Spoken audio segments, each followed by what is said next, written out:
저 코일이 무게가 20톤인데요. 그렇죠. 여기 보시면은 로프가 결박을 제대로 안 해서 그런지 몰라도 그 충격에 의해서 저게 굴러 떨어진 거죠. 차에 깔렸으면은 아주 끔찍했겠죠. 아이고. 당시 사고 현장을 찍은 영상입니다. 이게 바로 아까 굴러떨어진 코일이라고 합니다. 오, 무슨 두루마리 휴지 풀리듯 풀려버린 20톤짜리 코일이 도로를 덮쳤습니다. 다행히 2차 사고는 없었다는데요. 그런데 이와 같은 차량이 하루에도 수십 대씩 이곳을 지난다고 하네요. 트럭이 적재물을 실을 땐 보다 안전하게 적재하고 출발 전에 한 번 더 살펴봐야 사고를 피할 수 있다는 것 기억해 두십시오.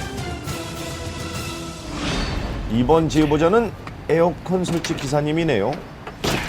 그날은 제 오른팔과 같은 그런 중요한 거를 잊어버린 느낌이라고 할까요? 뭘까요? 분명히 제가 작업을 하고 안에 들어왔다가 한 몇 분 사이에 나왔더니 귀신과 같이 사라진 거예요. 그러니까 처음에는 제가 잘못 났나 해가지고. 자, 그날의 미스터리는 블랙박스에 고스란히 담겼다고 합니다. 서울시 영등포의 한 골목입니다. 제보자가 작업을 하던 곳인데요. 에어컨 실외기 위에 분명 보셨죠? 전동 드릴 하나가 놓여 있습니다. 있습니다. 그런데 저 멀리 할아버지 한 분이 나타나시는데요. 실외기 쪽으로 슬금슬금 걸어오더니 전동 드릴을 조금 힐끔거리다가 그냥 가셨습니다. 그렇게 지나가듯 보였던 할아버지가 다시 나타나셨어요. 다시 오고. 그러더니 조심스레 힐끔대던 전동 드릴 쪽으로 다가가면서 아이고 이건 내 건데 예, 이렇게 자연스럽게 집어갑니다. 이렇게 드릴과 함께 유이 할아버지는 사라져버리고 말았습니다. 이게 웬일입니까? 아, 저걸 뭐 할 필요가 있을까. 그리고 그러게요. 자세히 보다 보니까 꼭 그거를 눈동 뜨리신 분처럼 네. 그 앞에서 너무 자연스럽게 가져가시는 게 귀엽다고 생각하시는 글쎄요, 걸까요? 집에 이렇게 드릴로 뚫을 게 많으셨나요? 마침 작업을 마치고 밖으로 나온 제보자는 감쪽같이 사라진 드릴을 찾느라 정신이 없습니다. 없죠. 그냥 얼마나 황당했을까요?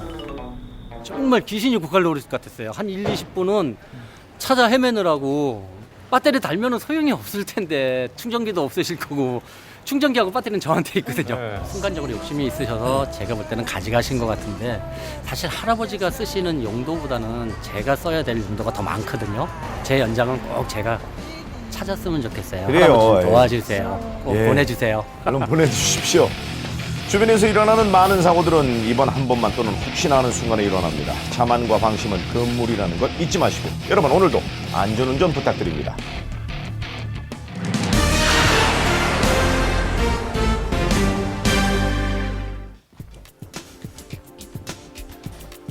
혹시 여러분들의 조상묘에는 별탈이 없으십니까? 지난 추석 이후에 가보지 않았다면 한 번쯤은 확인해 보셔야 할 것 같습니다. 최근에 전국에는 묘지들이 정말 폭탄을 맞은 것처럼 파헤쳐지고 있다고 합니다. 어떻게 된 일일까요? 현장에서 취재했습니다. 전북의 한 마을. 자, 묘지가 절반 가까이 깎여 나갔습니다. 둥그런 모양이었을 이 묘지는 가파르게 파여 흙이 다 드러난 상황이었는데요. 처참하게 파헤쳐져 흉물스럽기까지 합니다.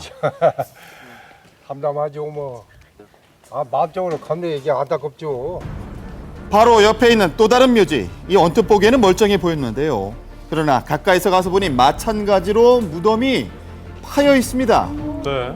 누군가 인위적으로 파기라도 한 듯 안쪽으로 상당히 깊숙하게 파헤쳐져 있는데요. 그런데 마을 주민들은 처음 있는 일이 아니라고 말합니다. 이게 반복되는 뭐 관례 행사라고 할까? 계속 그런 거예요 지금 그러면? 그러면 해마다 그죠 뭐. 이것뿐만 아니라 산속에 있는 것은 거의 이런 식이에요. 전부 다. 예. 문제는 이런 일이 반복되고 있고 주변까지 확산되고 있다는 것이었는데요. 지금 산 위쪽에 그 무덤이 파헤쳐진 곳이 있다고 하거든요. 그쪽으로 직접 지금 가고 있는 중입니다. 자, 이 깊은 산 속에 있는 묘들은 상황이 더욱더 심각했습니다. 정말 마구잡이로 파헤쳐져 있었는데요. 관리한 흔적이 있는 것으로 보아 무연고 묘도 아닌 상황, 무덤 여기저기가 움푹움푹 파여있는 모습이 마치 폭격이라도 맞은 것 같았습니다. 무슨 일일까요? 자, 원래 묘가 있던 자리인지 지금으로선 알아보기 힘들 정도로 아예 봉분이 없어진 자리도 있었는데요. 이게 다 없어져 버린 겁니다. 매우고 우리 아들 우리 하나가 또 죽었거든요. 그 아들 매우고 그래서 그거 굴을 파놨으면 어떻게 한대요? 많이 파놨다는지. 묘 같은 것은 함부로 손도 안 되잖아요. 그런데 그렇게 파헤쳐 놨던 게 얼마나 속상해. 예. 모두 주민들의 가정묘이고 조상묘인데요. 왜 이렇게 된 거예요? 돼지가 멧돼지가 그랬죠. 내려와서 예. 마을 주민들은 멧돼지의 습격을 피해보고자 묘지 둘레에 둘레석도 설치해봤지만 경사면과 맞닿은 쪽은 모두